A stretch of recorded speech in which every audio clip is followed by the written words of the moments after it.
오늘 우리에게 주신 하나님의 말씀은 예레미야 32장 6절에서 15절까지 말씀입니다.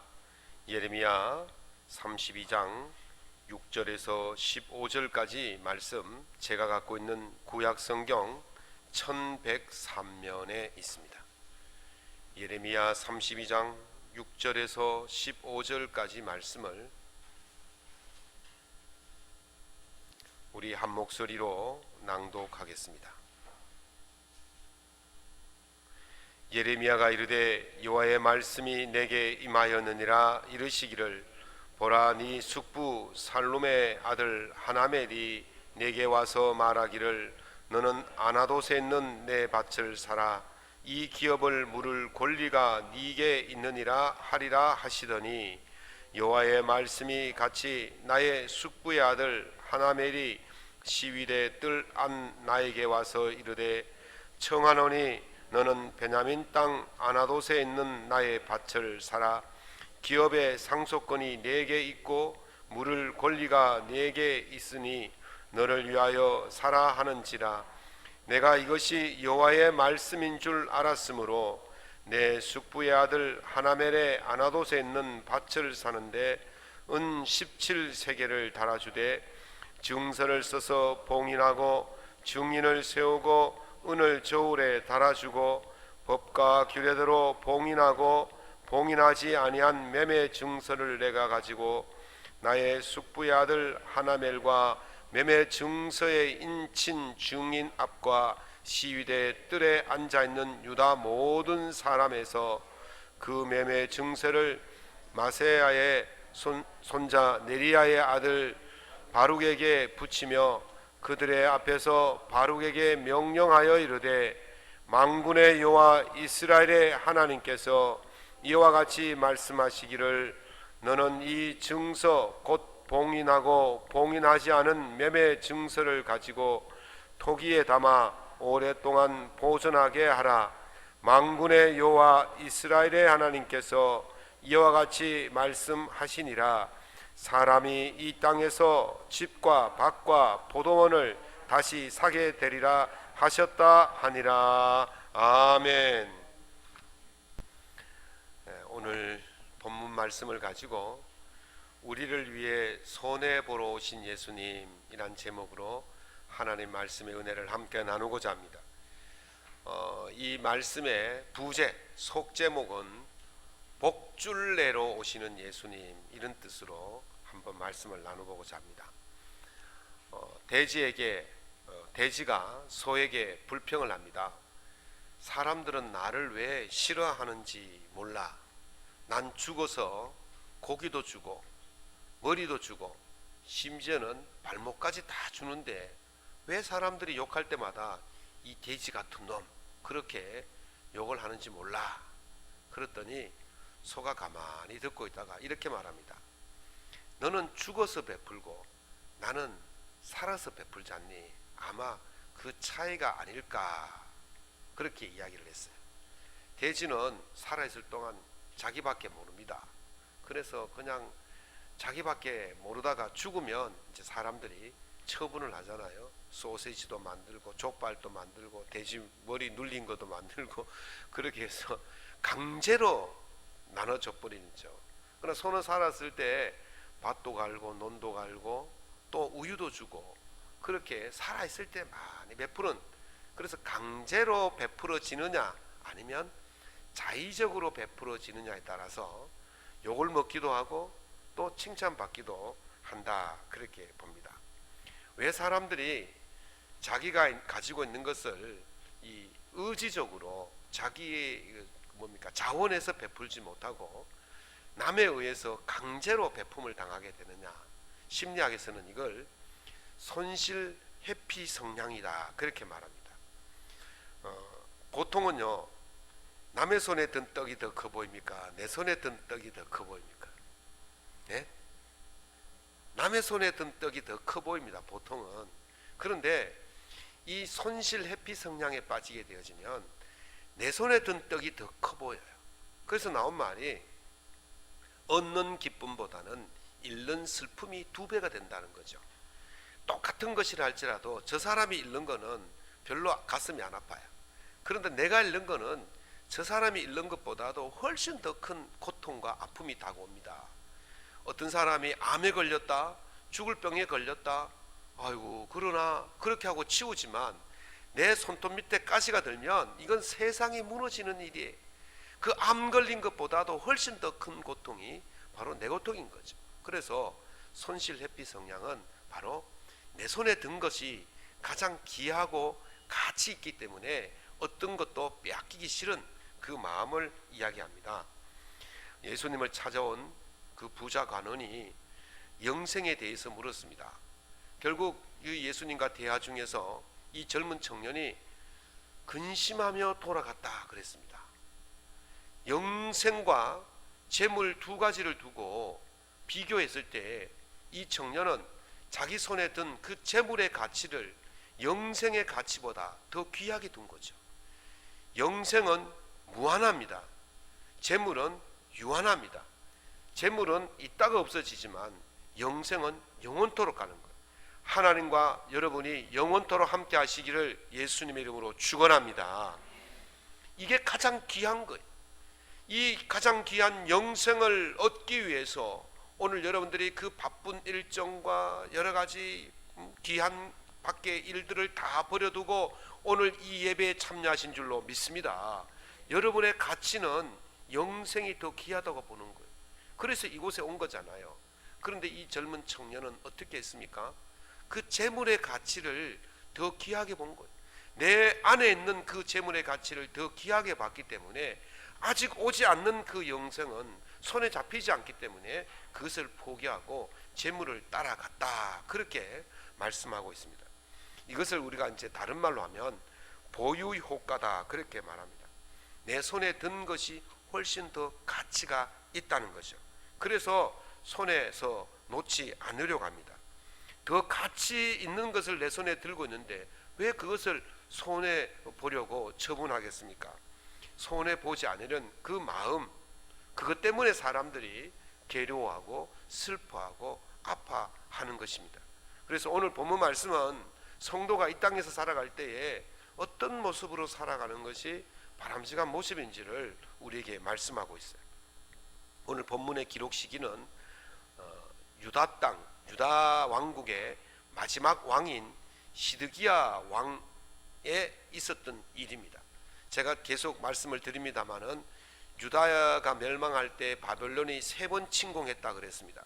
첫 번째는 여호야김 왕 때 침공했고, 두 번째는 여호야긴 왕 때 침공했습니다.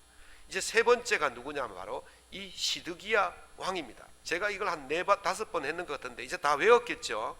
감사합니다. 여러분들이 머리가 다 지혜로워서 다 외운 줄 압니다. 여호야김, 여호야긴, 시드기야, 그렇게 했는데 이제 시드기야가 언제냐면 시드기야 즉위한 지 10년째 이 일이 일어났어요. 그러니까 예수님이 오시기 587년 전에 일어난 일이다, 그렇게 이해를 하시면 될 것 같고요. 그래서 예수님이 오시기 586년에 유대 땅이 멸망했으니까 유대가 멸망하기 1년 전에 일어난 일인데요. 이제 예루살렘 성 주변을 바벨론 군대가 포위를 하고 있었습니다. 이제 그런 상황에서 일어났던 일이 바로 오늘 이 본문 말씀인데, 예레미야가 그 상황을 보고 하나님의 말씀을 받아서 그 시드기야 왕에게 말합니다. 바벨론에게 항복해라. 바벨론에 항복해야 유다가 살 길이 있다, 그렇게 이야기하니까 시드기야가 이 반역자다, 매국노다 그러면서 그 예레미야를 시위대 뜰에 있는 그 감옥이 있습니다. 그 감옥에 가두어 버렸습니다. 여러분, 외국이 쳐들어왔는데 우리가 항복하는 것이 살 길입니다. 그러면 그게 매국노죠. 안 그러겠습니까? 남한선성이라는 소설도 있고 영화도 나왔는데 거기 보면 두 사람의 정승이, 한 사람은 화친하자 그러고 한 사람은 싸우자, 그렇게 하는 그 영화 장면이 있습니다. 그것처럼 화친하자, 항복하자, 그랬더니 예레미야를 감옥에 가둔 거예요. 그 감옥에 있는데 그 예레미야의 사촌인 하나멜이라는 사람이 찾아와서 내 땅을 사라. 내 땅을 사라. 이 땅을 살 권리가 당신에게 있다. 유대 땅은요, 아무에게나 팔 수가 없습니다. 반드시 내 형편이 어려워져서 팔게 되어질 때는 가장 가까운 친족에게 팔게 되어 있어요. 근데 그 가까운 친족이 못 팔면 그 다음 가까운 친족, 그 다음 가까운 친족, 이렇게 해서 가까운 친족이 아무도 없으면 그제서야 남에게 팔 수 있는데, 이 사촌지간이니까 하나멜의 가장 가까운 친족은 바로 이 예레미야였어요. 그 예레미야 보고 그 땅을 사라는 것이죠.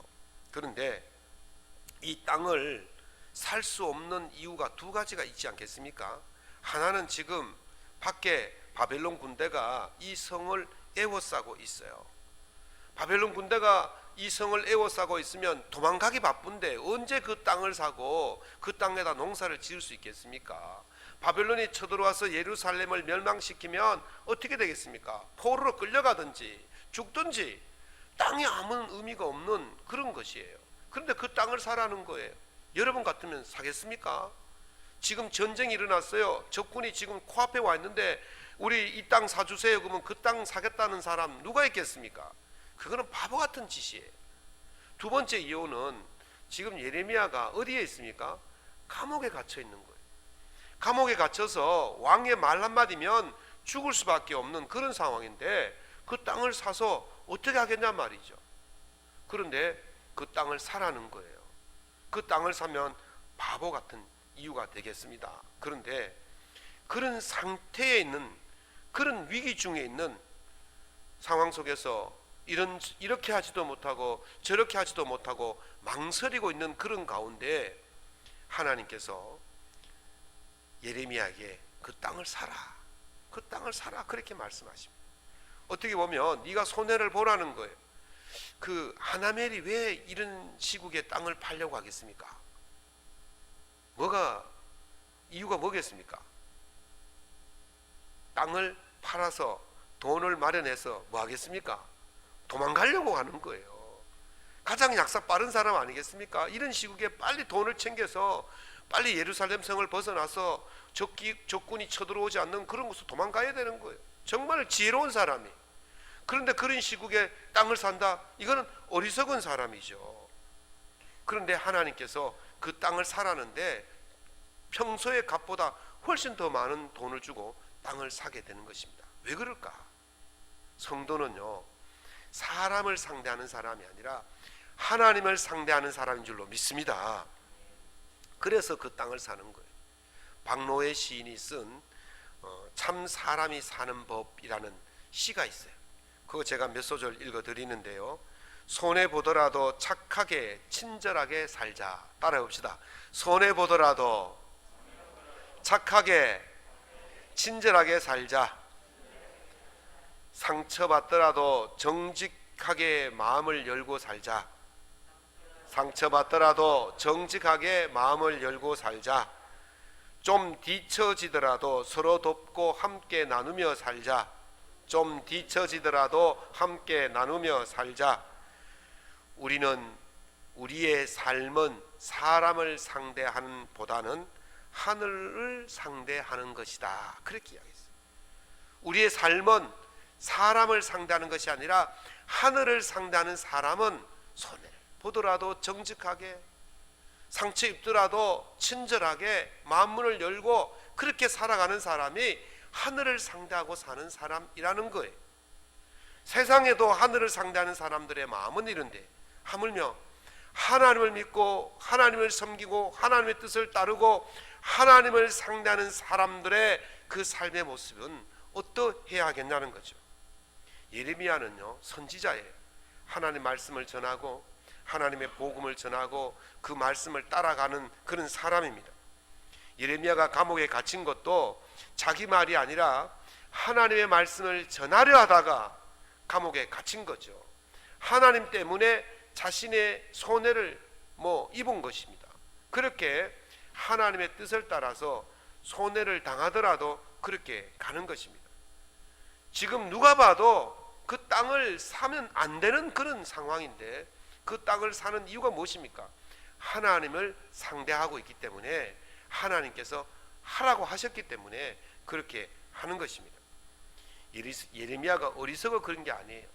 예레미야가 6절에 보면 예레미야가 이르되 여호와의 말씀이 내게 임하셨다 그랬어요.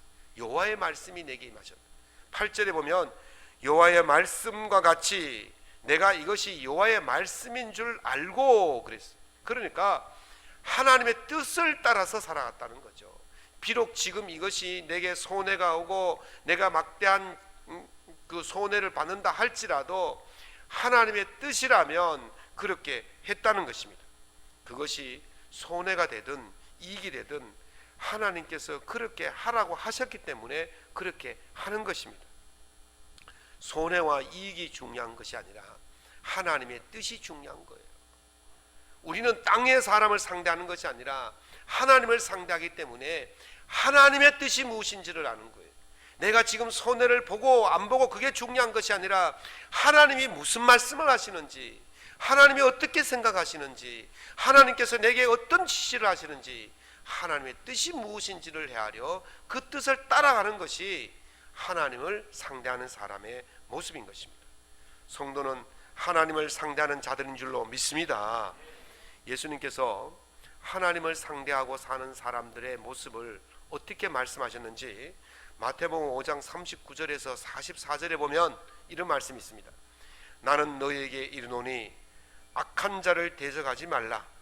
누구든지 네 오른뺨을 치거든 왼뺨도 돌려대며 또 너를 고발하여 속옷을 가지고자 하는 자에게 겉옷도 가지게 하며 또 누구든지 너로 억지로 오리를 가게 하거든 그 사람과 심리를 동행하고 네게 구하는 자에게 주며 네가 꾸고자 하는 자에게 거절하지 말라.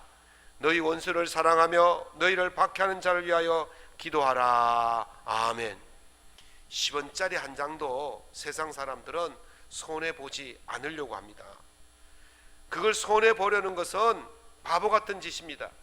세상이 보기에는 성도가 하나님의 뜻을 따라서 손해를 본다고, 손해를 보겠다고 말하면 어리석다고 말할 것입니다. 그러나 우리는 땅이 아니잖아요. 땅의 사람이 아니라 하나님을 상대하기 때문에 주님의 말씀을 따라서 사는 것입니다. 아내의 노트북이 동영상을 틀면 소리가 나지 않는 거예요. 그래서 제가 또 한 재주 하지 않습니까? 그래서 이래저래 주물리고 밤새도록 주물려도 소리가 안 나는 거예요. 결국 할 수 없이 AS 센터에 갔죠. 서비스 기사가 그걸 받아 들고 서비스 기사가 한 30분 동안 주물렀는데 해결이 안 되는 거예요. 결론은 싹 밀고 프로그램을 새로 까는 방법밖에 없습니다. 얼마나 시간 걸립니까? 2-3시간 걸립니다. 지금 벌써 제가 30분을 지금 손해를 봤는데 또 3시간을 더 기다려야 된다니까 답답해지는 거예요. 그래서 잠시 줘보세요. 그리고는 제가 휴게실에 와서 인터넷 검색을 몇 가지를 해봤어요. 그랬더니 방법이 나오는 거예요. 그래서 5분 만에 해결한 거예요. 내가 왜 밤새도록 그걸 몰랐을까? 어쨌든 해결하고 이제 그 서비스 기사인데 가서 알려주고 가려고 갔더니 자리에 없는 거예요. 잘 됐다. 이런 능력도 없는 사람이 서비스 기사로 앉아 있으니까 혼쭐 나봐야 되겠다. 이런 생각으로 그냥 돌아서서 나왔어요. 차를 타고 한참 오는데 갑자기 이런 생각이 드는 거예요. 너 목사 맞니? 너 예수 믿니? 너 성도 맞니? 아니 그 서비스 기사가 좀 모자라면 너가 친절하게 가르쳐 주면 되지. 그걸 왜 안 가르쳐 주고 혼쭐 나라고 그냥 왔니? 막 이 가슴이 드는데, 그래가지고 서비스 한 데가 황금동에 있거든요. 수성구까지 사거리까지 다 왔는데 차를 돌려서 다시 갔어요. 가서 서비스 기사인데 가서 이렇게 저렇게 이렇게 하면 해결됩니다. 그렇습니까? 고맙습니다. 그게 뭐냐면 알쏭이라는 것이 깔리면 이게 가끔 충돌을 일으켜서 안 된다는 거예요. 혹시 집에서 동영상 안 나오면 알쏭을 제거해 보세요. 그러면 잘 나옵니다. 그렇게 하고 돌아오는데 마음이 참 흐뭇하더라. 제가 별거 아니지만 가르쳐준 그거 하나 때문에 서비스 기사가 그 실력을 발휘해서 그런 류의 그 문제가 있는 사람들을 많이 도와줄 거 아니에요. 그럼 다른 사람들이 많이 혜택을 받는 거예요. 내 3시간에 또는 내 2시간에 내 1시간에 손해를 보았지만 더 많은 사람들이 혜택을 보게 되어지는 것, 그것이 바로 성도가 해야 될 일인 거예요. 여러분들 혹시 살아가다가 막 손해 안 받으려고 아둥바둥 하지 마시고 이런 생각을 해보세요. 나 목사 맞니? 나 장로 맞니? 내 집사 맞니? 내 권사 맞니? 내 예수 믿는 사람 맞아? 이 생각이 들 때 우리는 그 손해를 감수할 수 있게 되는 것입니다. 이것이 바로 하늘을 상대하는 사람, 성도의 삶인 줄로 믿습니다. 그러면 성도는 손해는 누가 해결해 주십니까? 하나님이 해결해 주실 줄로 믿습니다. 하나님께서 예레미야에게 그 밭을 사야 되는 이유를 이렇게 말씀하십니다. 15절입니다. 사람이 이 땅에서 집과 밭과 포도원을 다시 사게 되리라. 아멘. 사람들이 전쟁이 일어나고 재난이 일어나고 환란이 나면 어쨌든 빨리 도망가기 위해서 가지고 있는 집도 팔고 땅도 팔고 포도원도 팔고 다 팔고 도망을 갑니다. 또는 어떤 사람은 포로로 끌려갑니다. 그리고 문제가 해결되었어요. 고향으로 돌아왔어요. 어떻게 되었을까요? 집 팔았죠, 땅 팔았죠, 포도원 팔았죠, 밥 팔았죠. 자기가 머물고 먹고 살 게 하나도 없는 거예요. 다 팔았기 때문에. 이제 그때 그것을 살려고 이렇게 한번 해보세요. 어떻게 되겠습니까? 수요와 공급의 법칙에 의해서 수요는 많고 공급은 적으면 당연히 값은 올라가는 거예요. 그때 100만 원 주고 팔았다면 지금 1000만 원 주고도 살 수 없는 형편에 이르게 되는 것입니다. 하나님께서는 반드시 그 땅을 사서 농사를 지을 수 있는 날이 올 거라고 말씀하셨어요. 예를 들면 예레미야가 지금 그에게 사촌에게 2배의 값을 주고 팔았다 할지라도 다시 돌아오는 그날에는 그것이 10배, 20배가 되는 거예요. 궁극적으로 말하면 하나님은 우리에게 손해를 주시지 않는 분이신 줄로 믿습니다. 요즘은요 신조 중에 돈줄 내러 가자 이 말 들어보셨습니까? 보통은 잘못한 사람은 어떻게 합니까? 혼줄을 내잖아요. 혼줄. 그런데 이 돈줄 낸단 말은 돈 플러스 뭡니까?